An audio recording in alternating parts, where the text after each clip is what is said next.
Alasan ISK sering kambuhan, males minum, nggak mau buang air kecil, males kencing, kurang bersih, duduk mager, males jalan. Mau tahu nggak sih gimana supaya nggak berulang-ulang? Nah, kita coba ya. Minumnya mesti cukup nih, kurang lebih 1.500 sampai 2.500 cc sesuai dengan aktivitas. Kalau aktivitasnya lebih banyak, tentunya minumnya lebih nambah dong. Nah, jangan lupa setelah itu berkemih. Berkemih itu bagusnya berapa sih? Ya, kurang lebih 2-3 jam seperti itu. Jangan lupa juga jaga kebersihan area kemaluan. Bagaimana caranya? Mengganti bagian dalam yang lebih rutin, kemudian pakailah pakaian yang lebih longgar. Apabila mau pakaian yang lebih ketat, maka jangan lupa diganti secara rutin. Ada faktor-faktor anatomi berbeda laki dengan perempuan. Kalau laki-laki memang memiliki uretra atau saluran yang lebih panjang, kurang lebih 25-30 cm, sedangkan perempuan lebih pendek 3-5 cm yang menyebabkan lebih rentan infeksi. Oleh sebab itu, maka diperlukan untuk menjaga kebersihan yang lebih disiplin. Jangan lupa pula olahraga, lakukan olahraga panggul atau Kegel exercise. Apakah kateter misalnya harus digunakan bisa menyebabkan infeksi? Ya, kateter bisa menyebabkan adanya bakteri di kandung kencing. Tapi apabila digunakan secara dengan indikasi, tentunya bakteri itu diletakkan hanya di sisi kandung kemih yang bagian bawah. Jadi tidak sampai naik ke atas, sehingga tetap juga sebagai salah satu terapi alternatif seperti itu. Dan untuk kateter sendiri ada fungsinya, ada yang diganti setiap 7 hari, ada yang diganti setiap 4 minggu sesuai dengan jenis dari kateternya itu sendiri. Ya pemirsa, kembali lagi bersama kami di Bincang Sehati. Kita akan bahas topik utama kita tentang tindakan yang tepat untuk infeksi saluran kemih. Nah, untuk pemirsa di rumah yang mungkin punya pertanyaan terkait tema kita hari ini, boleh menelpon kami di 0212903264 atau DM ke Instagram kami di @bincangsehati.tv. Kita lanjut lagi dengan dokter kita hari ini, Dr. Devinta Tiza Aryani, SPU, spesialis urologi dari Rumah Sakit Sumber Waras. Oke, kalau kita bicara tentang kandung kemih, sering denger sih dok, tapi kadang-kadang kita saking nggak tahu perannya, ya taunya cuma wadah aja kok buat air seni kita gitu ya. Kan perlu banget kita tahu fungsinya agar kita lebih aware. Nggak kenal maka nggak sayang ya dok ya. Sebenarnya kalau saluran kemih itu fungsi krusialnya apakah cuma wadah dari kemih saja atau seperti apa dok? Jadi traktus urinarius itu ada saluran kemih bagian atas, saluran kemih bagian bawah. Jadi ginjal atau saluran namanya ureter yang menghubungkan ginjal dengan kandung kencing itu adalah saluran kemih bagian atas. Jadi yang menyaring semua metabolisme tubuh itu disaring dua, di hati sama di ginjal. Nah, kalau di ginjal dibuang dalam bentuk cairan seperti itu. Nah, ketika dari produksi si ginjal ini mengalir ke saluran namanya ureter, dia ditampung di kandung kencing yang bentuknya seperti balon, kantong lah istilahnya, kantong kencing. Nah, itu kantong kencing dan saluran uretra yang menghubungkan antara kandung kencing dengan dunia luar itu saluran kemih bagian bawah. Jadi dibagi dua, bawah kandung kencing dan uretra, atas ginjal, dan saluran yang menghubungkan ginjal ke kandung kencing adalah ureter. Nah, jadi kalau kandung kencing dia menampung sesuai dengan kapasitas tertentu yang tadi kita sudah sebutkan. Sudah terasa kandung kencing penuh mengirim sinyal ke otak, sudah waktunya kencing loh. Otot sadarnya terbuka, otot tidak sadarnya memompa gitu, seperti itu. Jadi memang fungsi berkemih itu juga dipengaruhi oleh beberapa faktor. Ada orang-orang yang memang ada gangguan fungsi berkemih, misalnya kalau dia ada gangguan stroke, berarti biasanya berpengaruh dengan fungsi berkemih. Jadi pompanya lemah, sulit itu berkemih. Yang disebut lemah tadi ya sebenarnya. Berarti Jadi ototnya atau ototnya, persarafannya terganggu. Jadi berarti sinyal-sinyalnya terlibat terganggu, ya, dok, ya? Benar. Nah, bisa juga metabolisme seperti diabetes, bisa juga ada gangguan myeloma gitu, atau misalnya trauma nih, kecelakaan yang menyebabkan benturan pada tulang belakang. Nah, itu juga bisa menyebabkan gangguan yang berkemih, misalnya trauma spinal. Seperti itu, atau anak-anak. Anak-anak bisa gangguan berkemih. Penyakit bawaan seperti di Indonesia masih banyak spina bifida. Atau misalnya pada anak laki-laki yang kecil yang belum disunat, kulupnya menutup, itu sebenarnya emfimosis juga bisa menimbulkan infeksi saluran kemih, gangguan berkemih. Nah, jadi selain infeksi saluran kemih yang sering pada wanita karena salurannya uretranya lebih pendek hanya 3-5 cm, beda sama laki-laki punya. Laki-laki 25-30 cm lebih aman. Kecuali apabila sudah bertambah usia atau ada penyakit yang lain seperti mulai usia prostat atau mungkin ada riwayat trauma atau kecelakaan sebelumnya, nah itu biasanya bisa risiko infeksinya juga meningkat. Seperti itu. Dok, kalau kita bicara infeksi, berarti kan ada paparan entah itu bakteri ataupun tadi dokter sempat bilang parasit dan juga ada jamur gitu kan. Tapi kan kalau berpikir, loh ini kan posisinya di dalam ya, walaupun pendek tapi kok bisa dia infeksi dulu, area yang terluarnya enggak. Kenapa dok? Dan ini infeksinya kalau dari dokter yang bilang tadi kan spektrumnya ada 3 ya. Ada parasit, jamur, dan bakteri. Ini berarti kan cara penularannya beda-beda gitu. Benar, uropatogen tersering itu bakteri. Oh, Kak Dika, iya. Kenapa sih? Jadi ini tetangga sebelah. Jadi kebetulan wanita ini sudah salurannya pendek, tetanggaan. Dekat sama genitalia interna yaitu, mohon maaf, vagina. Ya. Dekat dengan pengeluaran saluran cerna yaitu anus. Jadi misalnya diare bisa infeksi.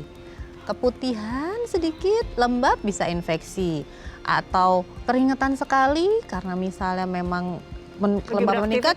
Aktivitas belum ganti misalnya, tidak kering bisa infeksi. Kalau untuk perempuan, biasanya yang tersering itu uropatogen adalah bakteri, yaitu Escherichia coli. Yang paling sering dari saluran cerna, walaupun ada bakteri-bakteri lainnya. Bisa juga bakteri dari luar, jadi ini kumannya ada banyak bermacam-macam untuk bakterinya.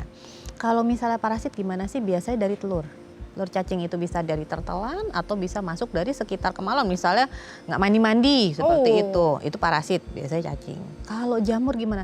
Jamur itu biasanya kalau ada daya tahan tubuh yang menurun atau misalnya pemberian antibakteria yang tidak rasional gitu. Nah dia tuh daya tahan tubuhnya menurun, bisa muncul jamur. Nah itu terapinya berbeda-beda nih. Beda-beda ya? Benar. Oke, kita bahas yang paling common dulu dari bakteri ya dok ya.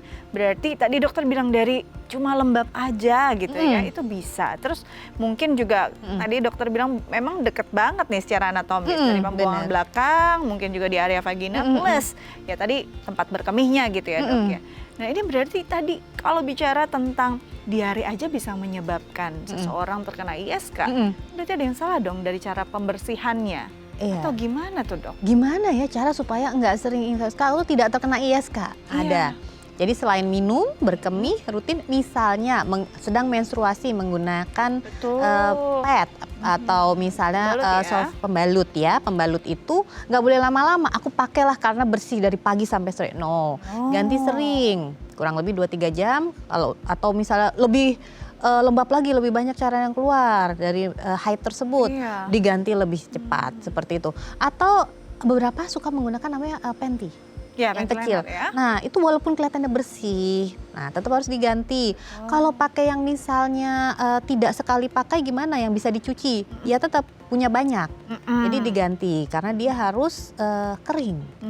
Lebih bagus sih nggak usah pakai celana juga. Kalau lembab celana dalam itu pakainya ganti berapa kali sih? Gantinya kalau lembab ganti. Jadi bisa lebih dari 2 kali. Betul. Bukan cuma harus habis mandi aja ganti enggak ya dok ya? Nah usahakan mandi itu lebih baik dengan menggunakan shower.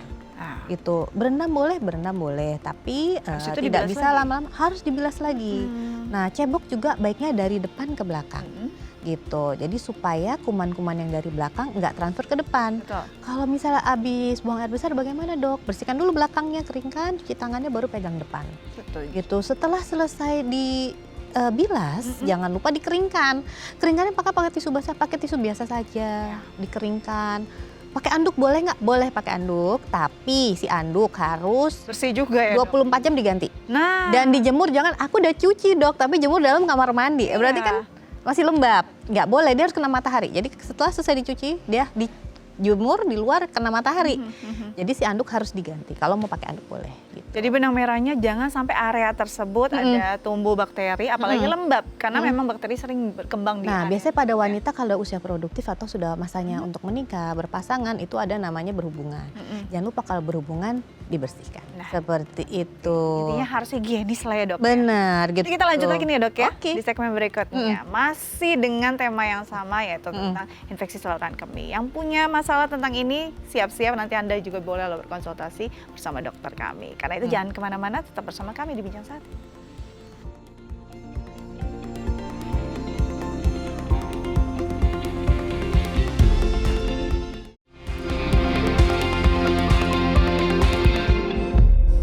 Ya pemirsa, kembali lagi bersama kami di Bincang Sehati. Kita masih bahas tema utama kita tentang infeksi saluran kemih. Dan untuk pemirsa di rumah yang mungkin punya pertanyaan terkait tema kita hari ini, boleh menelpon kami di 02129032644 atau DM ke Instagram kami di @bincang_sehati.tv. Kita lanjut lagi ya dengan dokter kita hari ini, Dr. Devinta Tiza Aryani, SPU, spesialis urologi dari Rumah Sakit Sumber Waras. Oke, tadi dokter bilang bahwa memang penyebabnya tuh kadang-kadang ya karena area tersebut lembab. Tapi ada kebiasaan-kebiasaan nggak dok yang membuat seseorang akhirnya infeksi saluran kemih? Apalagi orang kan banyak yang mungkin tahan pipis ya dok, nanggung gitu kan, atau mungkin minumnya juga dikit-dikit. Berarti kan area tersebut jadi tidak terhidrasi dengan semestinya. Apakah kebiasaan demikian tuh bisa menyebabkan infeksi saluran kemih? Jadi misalnya menahan minum, menahan buang air kecil atau menunda minum, itu salah satu adalah faktor risiko infeksi saluran kemih. Nah misalnya nih, kayaknya cuman kepengen kencing aja, anyang-anyangan, sepertinya saya biasa kok seperti ini, gak apa-apa kok sebaiknya seperti itu. Nah bila infeksi saluran kemih tidak ditangani dengan baik, maka dia bisa menyebabkan komplikasi. Nah komplikasi seperti apa sih yang bisa terjadi?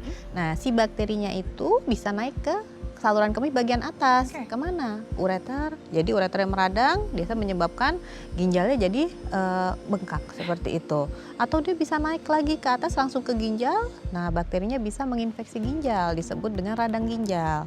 Nah ketika udah muncul gangguan mulai nyeri pinggang, atau mulai pinggangnya terasa lebih panas, atau nyeri yang tidak tertahankan, nah itu berarti ada kemungkinan bakterinya sudah masuk ke ginjal. Yang lebih tinggi ya dok? Benar, ada kondisi-kondisi tertentu misalnya pasien dengan penurunan daya tahan tubuh atau dengan usia atau dia bedridden, tidak bergerak kemana-mana. Nah itu resiko infeksinya bisa meluas sampai ke seluruh tubuh kalau nggak ditangani. Bisa disebut namanya sepsis atau urosepsis. Nah itu kondisi yang memang perlu diwaspadai seperti itu. Jadi alangkah baiknya kalau memang ada keluhan tidak nyaman atau kencing berubah atau keruh atau udah mulai nyeruhan perut bawah atau nyeri pinggang. Nah itu mencari di terapi, dilihat ini sebetulnya apa sih gitu. Gejala khasnya apa sih dok saat berkemih? Kan ada yang bilang oh kayak nggak tuntas, ada yang bilang rasanya kok kayak panas gitu ya, ada yang enggak cuma anyang-anyangan aja. Ini kan berarti kan beda-beda ya dok ya? Persepsi memang untuk menandai apakah ini infeksi memang beda-beda. Ada yang terasa hanya gatal di kemaluan, iya gatal aja kok gatal, ternyata diperiksa tapi tidak ada keputihan seperti itu. Ada yang memang nyeri, ada yang nyeri perut badan. Ada juga namanya sindroma nyeri kandung kencing. Jadi bladder pain syndrome. Jadi terisi aja tuh kandung kencingnya terisi air saja itu rasanya sudah tidak nyaman. Jadi namanya sindroma. Gejalanya jadi dia ketika terisi air timbul rasa tidak nyaman sampai nyeri. Tapi ketika setelah berkemih nyaman. Tapi kan namanya kandung kencing kan akan terisi lagi ya.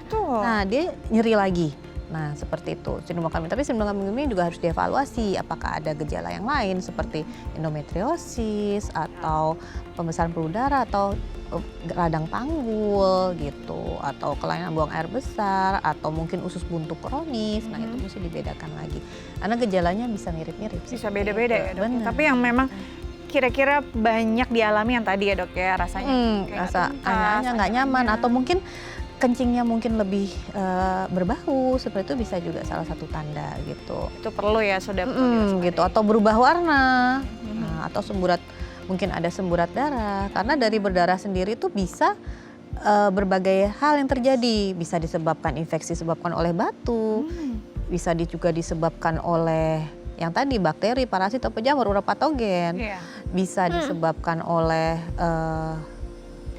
TBC saluran kemih. Jadi kulit saluran kemih bisa terserang TBC di area tersebut. TBC saluran kemih, TBC tidak hanya di paru tapi tidak menular.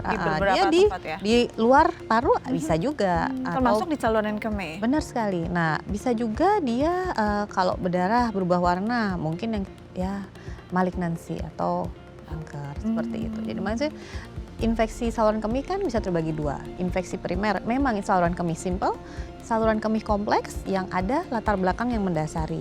Nah ketika dia sudah mulai berulang dalam 6 bulan misalnya berulang sudah 2 kali.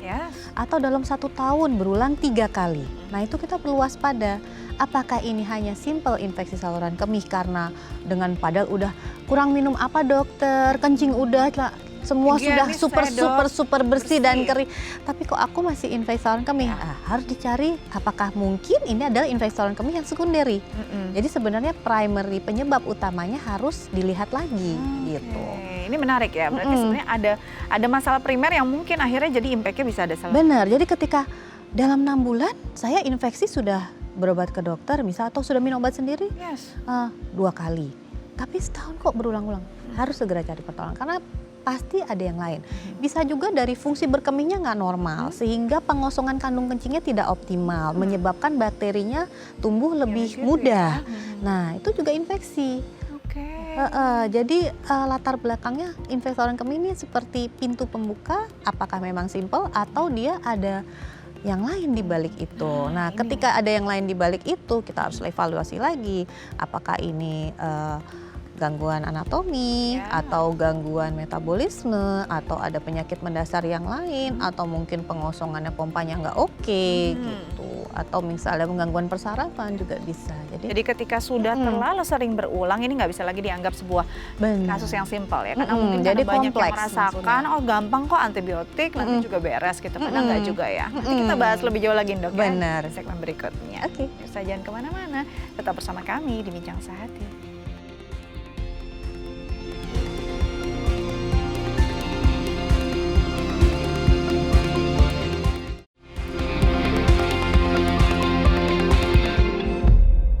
Baik pemirsa, kembali lagi bersama kami di Bincang Sehati, masih membahas tentang bahaya infeksi saluran kemih. Nah, untuk pemirsa di rumah yang mau bertanya boleh ke 0212903244 atau DM ke Instagram kami di @bincang_sehati.itv. Kita lanjut lagi dengan Dr. Devinta Tiza Aryani SPU, spesialis urologi dari Rumah Sakit Sumber Waras. Dok, kalau bicara tentang infeksi saluran kemih, salah satunya kan karena jarang minum ya Dok ya. Benar.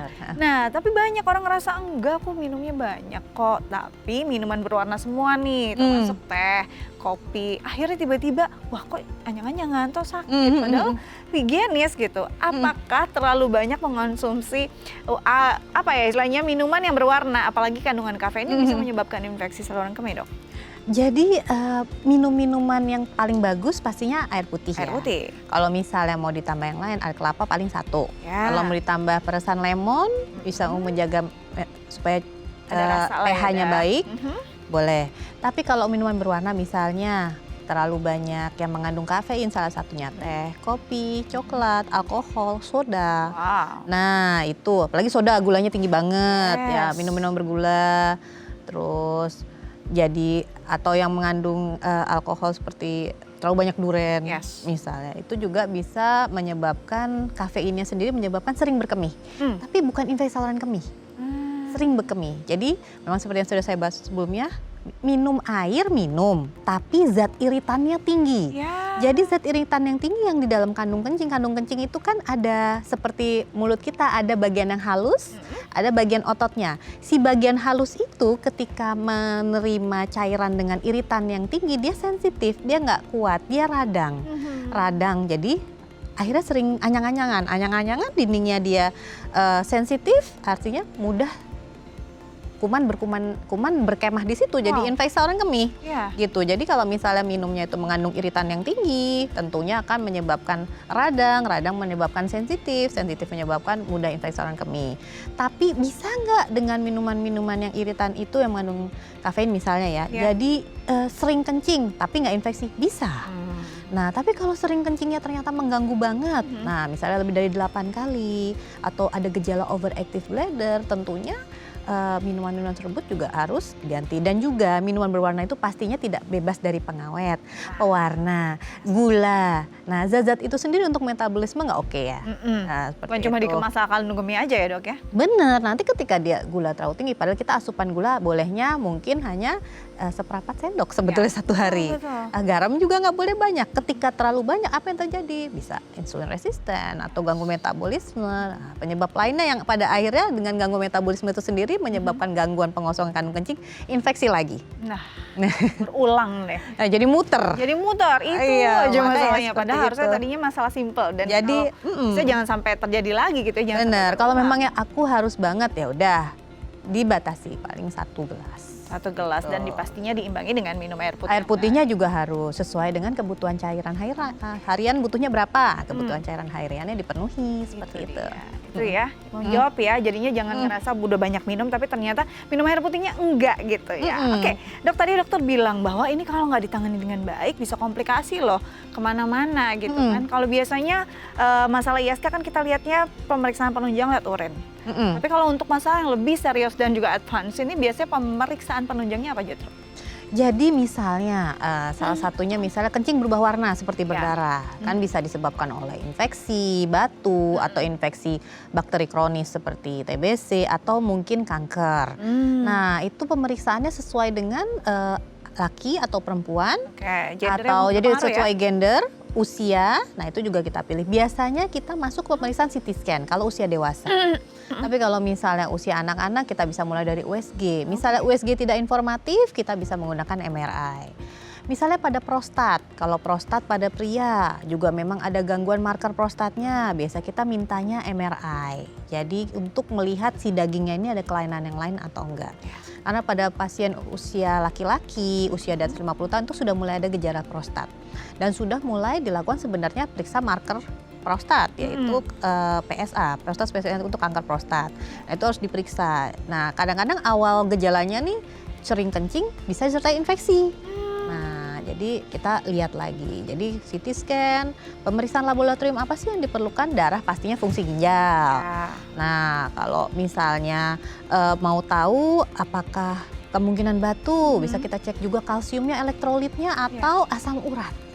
Asam urat sendiri juga ada salah satu penyebab batu. Dengan adanya batu sendiri bisa menyebabkan infeksi saluran kemih. Jadi, infeksi saluran kemih, ternyata ada batu, ya udah batunya ditangani seperti itu. Nah, terus laboratorium, pemeriksaan penunjang. Nah, setelah itu kalau berulang-ulang gimana sih, Dok? Semua udah dikerjain, tapi kan sifatnya penunjang.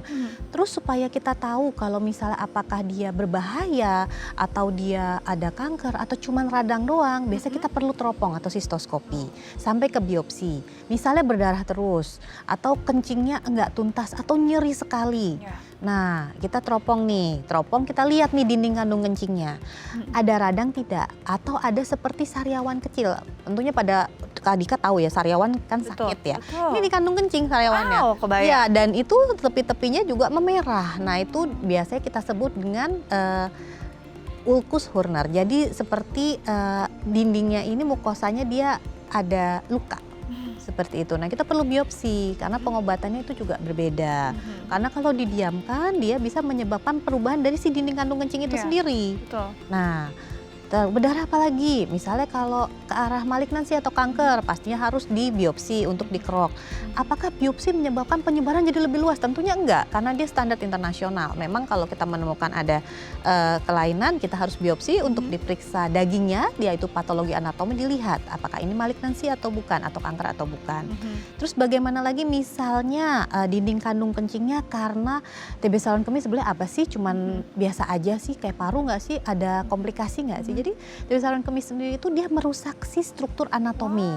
Jadi si kandung kencing harusnya elastis ya, seperti balon.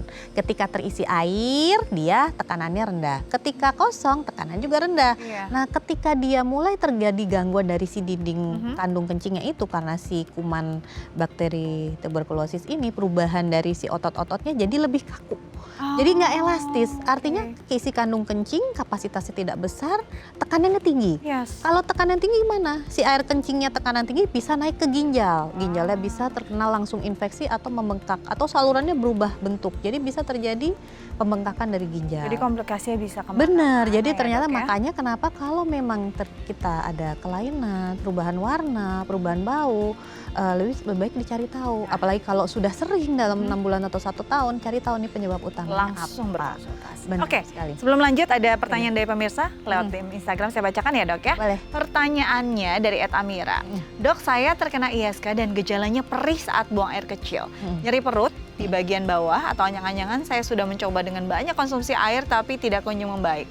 Apakah ISK harus diobati dengan antibiotik atau ada cara lain untuk mempercepat penyembuhannya? Terima kasih. Nah, ini sering banget nih, kalau rasanya nggak enak minum air putih aja yang banyak, nanti bakterinya kok larut gitu. Nah, apakah memang bisa, Dok? Atau ya enggak harus pakai antibiotik gitu.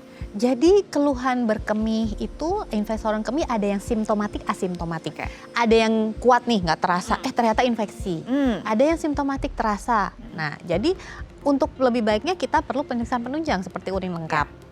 Bisa nggak sih dok minum air putih aja terus dia hilang sendiri? Ya kalau misalnya udah minum air putih masih nyeri seperti keluhan kakak ya kita cek urin gitu. Kalau misalnya di situ ada bakteria pastinya diperlukan antibakteria gitu. Bisa nggak dengan air putih aja? Air putih tidak mengandung antibakteria karena bakteri ini cenderung berkembang biak. Kalau misalnya bakteri normal di hasil urin lengkap itu dia ada bakteri batas normal. Sebenarnya batas normal itu bisa di bawah 80. Jadi kalau masih di bawah 80 kita bisa anggap itu normal. Jadi sebenarnya udah ada toleransi. Apabila dia sudah di atas batas normal, artinya minum air putih saja tidak cukup, diperlukan untuk obat antibakteri. Saya udah minum antibiotik dokter, tapi saya tidak membaik juga. Bisa jadi antibiotiknya resisten artinya kebal. Jadi pengkonsumsian obat antibakteri kita harus pastikan memang ada bakteri satu.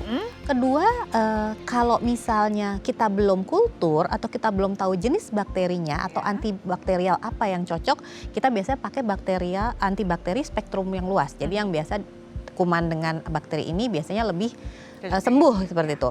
Terus setelah minum obat jadi harus cek kencing lagi dok, urin lengkap. Kalau memang infeksi iya harus cek. Karena kita pastikan sudah tuntas. Itu dia ya. Bener, jadi kadang-kadang udah minum obat enakan deh, sudahlah gitu. Lagi ya. Nah lalu 1 bulan 3 minggu kemudian kumat lagi. Nah jadi artinya belum tuntas. Jadi caranya bagaimana?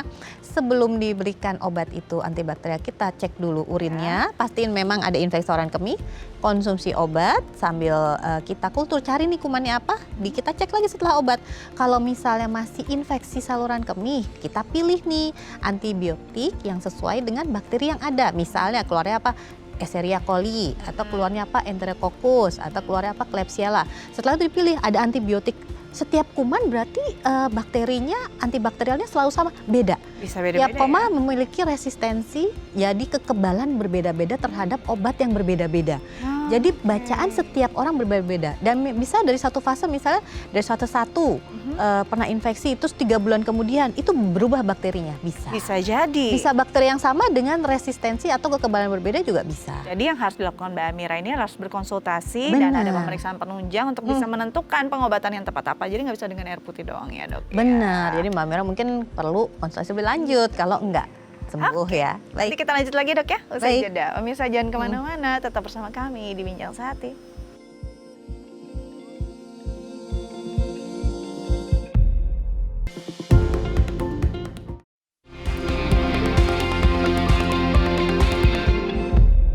Baik pemirsa, kembali lagi di Bincang Sehati, masih membahas tentang infeksi saluran kemih dan masih bersama dengan Dr. Devinta Tiza Aryani, SPU, spesialis urologi dari Rumah Sakit Sumber Waras. Oke, kita sudah bahas banyak banget. Sekarang kita tanya nih, pengobatan yang tepat untuk infeksi saluran kemih itu apa dok? Ya, seperti yang cari tahu penyebabnya. Obati sesuai penyebabnya, apakah bakteri, parasit, patogen. Kalau misalnya berulang, cari tahu underlying disease-nya kalau sekunder.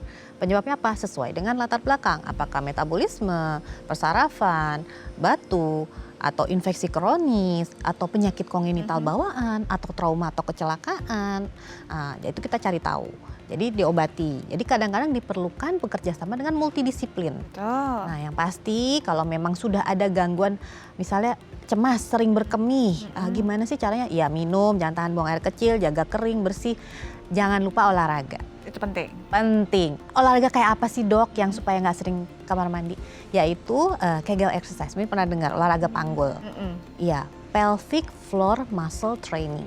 Itu usia dari muda sampai usia lansia semua harus belajar. Kenapa?